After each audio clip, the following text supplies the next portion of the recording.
I truly believed quitting my job would save me.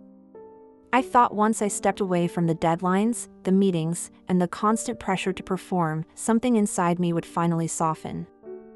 I imagined silence as relief. I imagined calm.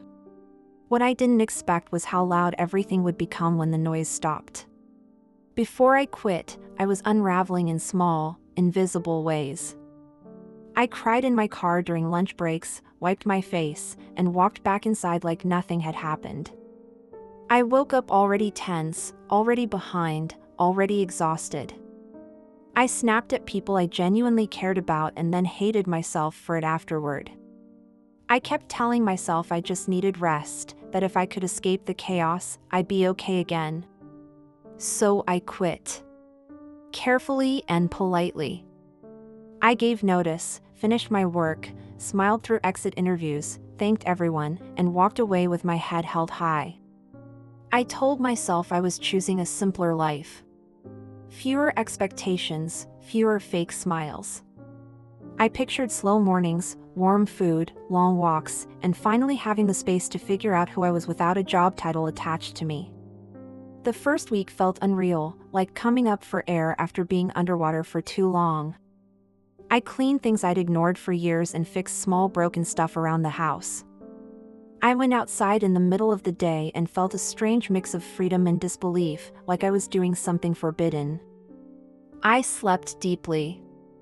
I breathed fully. For the first time in a long time, my body wasn't in survival mode. Then the silence settled in. Not peaceful silence, but heavy silence, the kind that presses against you.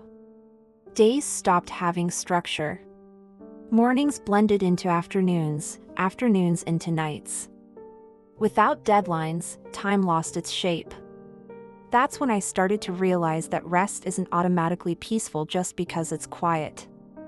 I started trying to heal the right way. I made routines, tea in the morning, journaling, stretching, a daily walk.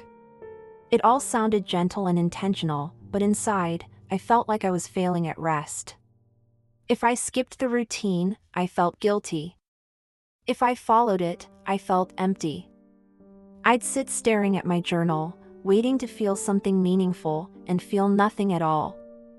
I'd go on walks expecting peace and feel my chest tighten instead. My thoughts grew louder the quieter my life became. I wasn't relaxing. I was unraveling in a different way. That's when it started to dawn on me that something deeper was happening. Something I hadn't planned for or prepared myself to face. Work hadn't just been exhausting me. It had been distracting me. It was noise, constant, consuming noise, and that noise had been covering up everything I didn't want to deal with. Without it, everything rushed in at once. Old memories I hadn't thought about in years surfaced while I was folding laundry. Random waves of dread washed over me for no clear reason. I wasn't enjoying freedom.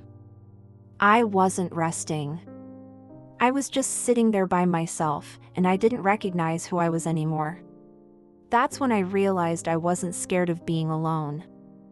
I was scared of being present.